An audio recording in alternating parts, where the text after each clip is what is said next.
Crab Island to be transformed into a Tibet center. Minister towards local tourism projects intended to decentralize sector.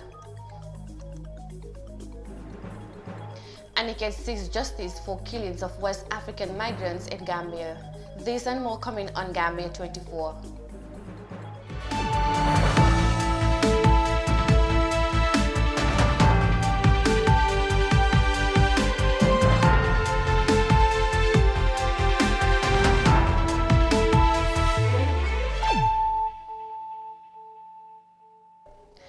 Welcome back. You're watching GAM24 with me, Mariama Cham. Thanks for joining us, and now the news in detail. The Crab Island Foundation, the Ministry of Basic Education and MRC Holland collaborates to transform the Crab Island Academic School into a technical and vocational training center. The school, which is located just south of the center of Banjul, will be called Crab Island Technical and Skills Training Center after its transformation. Let's take a listen. The initiative to transform the school into a Tibet center was initiated by Usman Silla, the National Assembly member for Banjul North.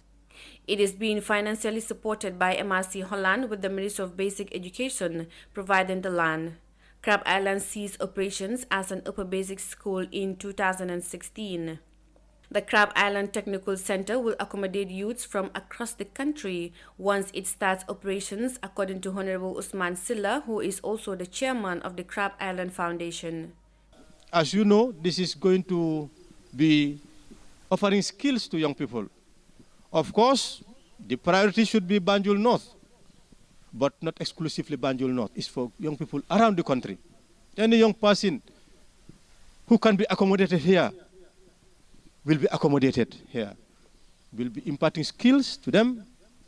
And the initiative does not only stop at helping them acquire skills, we also want to accompany them to become entrepreneurs. But we'll be telling you in detail, because since this is about plans, that's the plan. We plan to train them, acquire skills, so that they'll be productive members of society, those young people. They'll be responsible members of society. They'll be independent members of society. And we're hoping that, having realized that objective, it is going to impact on the development of this country and also addressing the issue of poverty. Moses Lewis Mendy, the Permanent Secretary, Minister of Basic Education, said that Tibet centers will be promoted in the education policy of the country. He said this is because there are very limited government-run Tibet centers in the Gambia. Throughout the length and breadth of this country, we have only 8 technical schools. 8 technical schools. And maybe you would want to know how many schools we have in this country. We have 3,009 schools in this country. So it means all the other schools are not technical. So there was really need for us to start thinking about technical training and vocation training, so that we provide people with the options of either skills development or intellectual development. That's the reason also the ministry has devised programs such as out-of-school program. For those students that tried in the academic or in academia and could not proceed further. Meanwhile, Henrietta Sonko, the coordinator of MRC Holland in the Gambia, said it was important to demystify the notion that skills training centers are meant for dropouts. She said having life work skills helps one to be independent. Going to a skill center has been seen as something for children who have failed in their secondary school.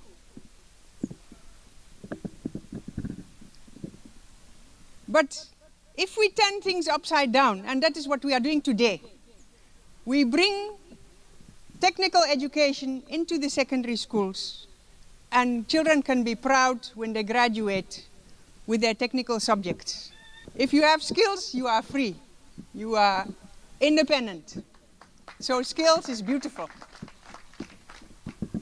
Parents and principals of surrounding schools in Banjul graced the occasion. Some of the speakers also appreciate the initiative to transform the school into a training center, saying it will help the youths and possibly stop them from taking the irregular journey to Europe.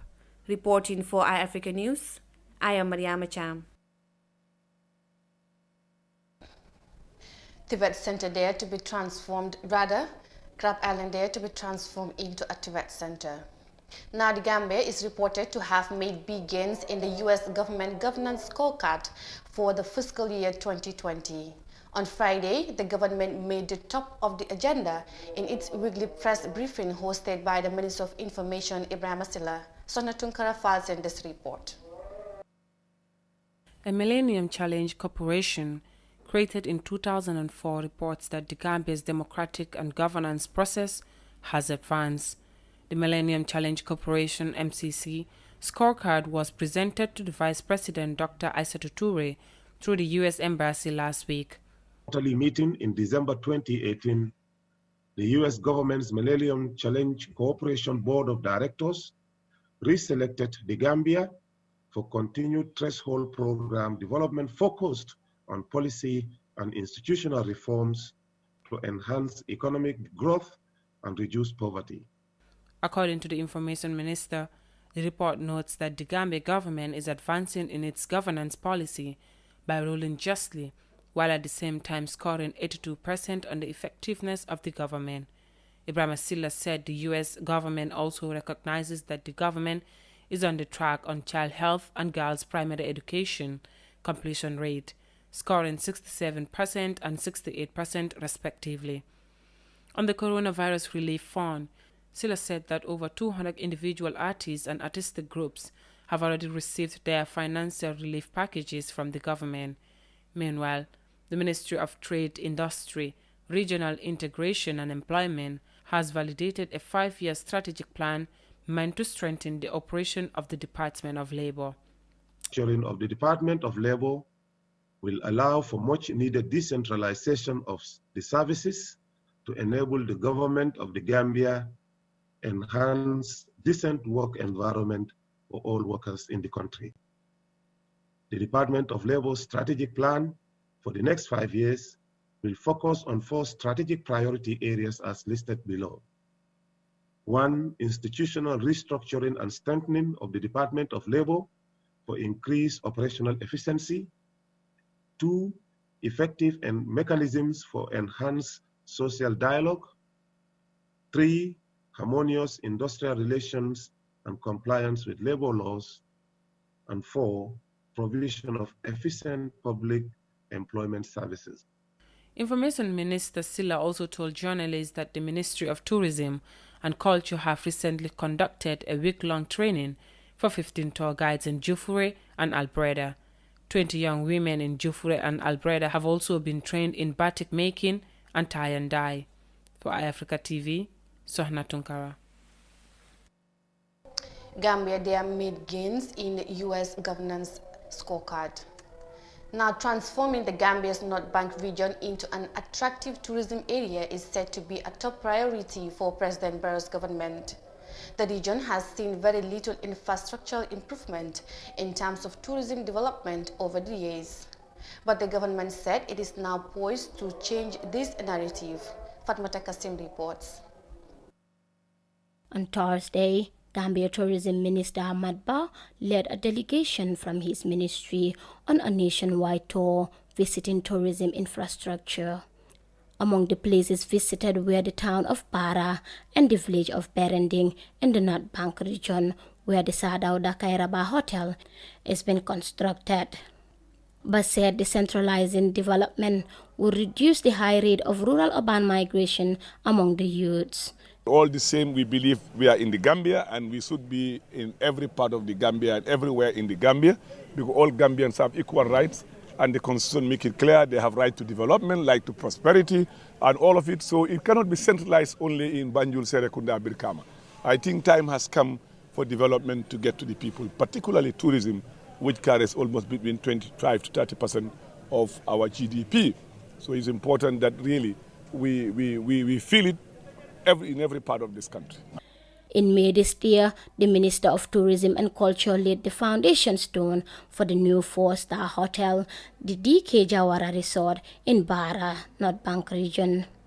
The construction of the hotel is born out of the partnership between the Gambia Tourism Board and National Center for Arts and Culture to promote domestic and heritage tourism in the country. On Thursday, Ahmad Bas said the nationwide tour he is leading is meant to see the progress of tourism projects across regions. And again, as you are aware, that the Kairaba Jawara hotel we laid the foundation stone around May last year, and we're here to see the development of the project. Although we admit to understand they had some difficulties because of the heavy rain, and as a result of which they had a little bit of delayance. But we want to because it's public money, and that's why we said governors should be inspecting this project. This is people's money, and they should be coming down to see or send their officials to see how these projects are performing so that they can also give feedback to us.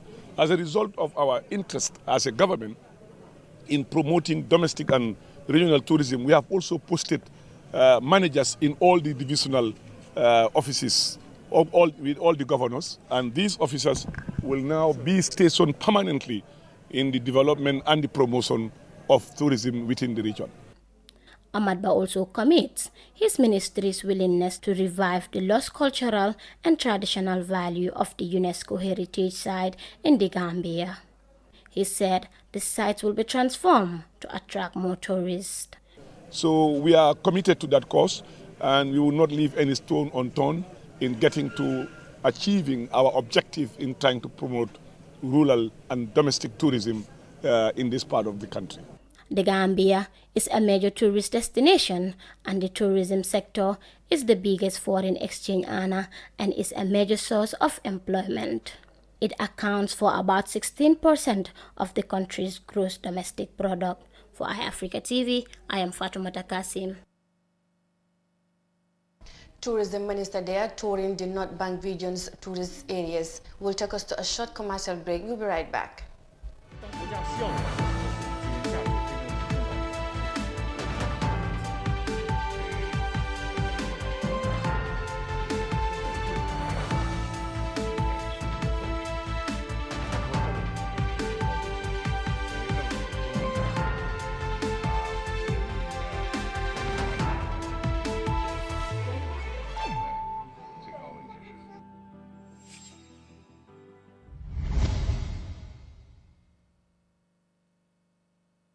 Welcome back, and now to the rest of our stories. Families of West African migrants seek finally to get justice after 15 years of disregard, neglect, and political inaction.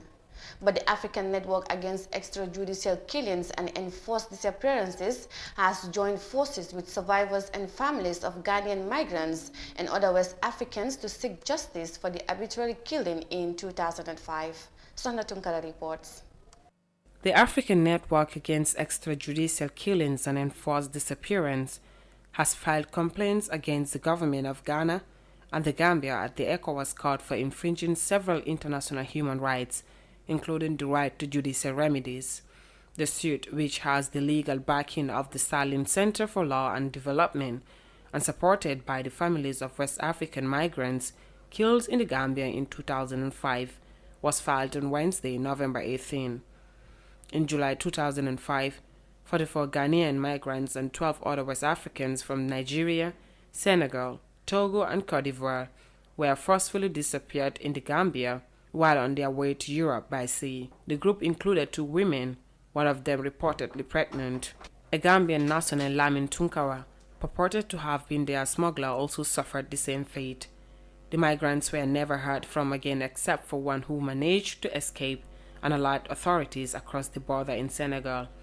In 2017, rights groups in Ghana and the Gambia joined forces with the sole survivor and families of those disappeared to campaign for those responsible to be tried, but their demands are not heeded. The West African migrants were murdered by the junglers, a death squad reporting directly to former President Yahya Jammeh, according to testimonies made at the Truth Commission. Yahya Jammeh's 22-year rule was marked by widespread abuses, including forced disappearance, extrajudicial killings, and arbitrary detention. He sought exile in Equatorial Guinea in January 2017 after losing the December 2016 presidential election to Adama Barrow. For iAfrica TV, Sohna Tunkara. West Africans migrants there seeking for justice for the killings of in 2005. Now, Lieutenant Colonel Pierre J. Mendy told the Truth Commission that he had suffered multiple torture sessions meted on him by the junglers. The junglers are a death squad operated by former President Yahya Jammeh, and Mendy was accused of being involved in a failed 2006 coup plot, which he said he wasn't aware of. Amature reports. Pierre Mendy said he wasn't aware of any coup plot in 2006 but was arrested by Sergeant Umpa Mendy and thrown in jail anyway. He spent a few days in detention before he was taken to the National Intelligence Agency for interrogation. He denied any knowledge of the coup, but the paramilitary death squad, the junglers, tortured him. The Gambia's Truth Commission had on Thursday when Mendy gave testimony on the cruelty of state agents. Then I went down the stairs. Malik Jata caught me by surprise. I did not hear even a noise. He used the cocked handle of the rifle and bashed my head. My left side of my head, the left side of my head, and blood started oozing from my head. I used my hand to wipe it, but it still continues. Then I entered the vehicle. I was taken straight to mile 2. He said the junglers used other tools like hammer, pliers, cable wires, and sticks to beat him. Mendy recalled one jungler who used pliers to clip his skin, but when he yelled, he stopped it. Besides this, he said his head was also covered in plastic bags and was electrocuted. I said, I'm ready to die, but the truth I will tell you.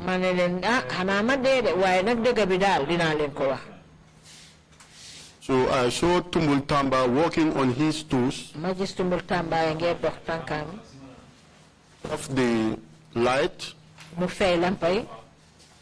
and then a plastic bag was put on my head. But as God helped me that I was cuffed in front, then I happened to create a hole with my 2 fingers. I was breathing.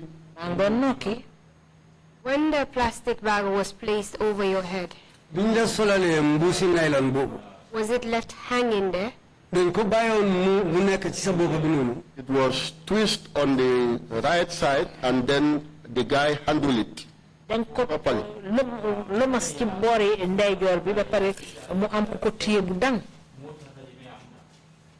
So if I was not cuffed in front, I would have died.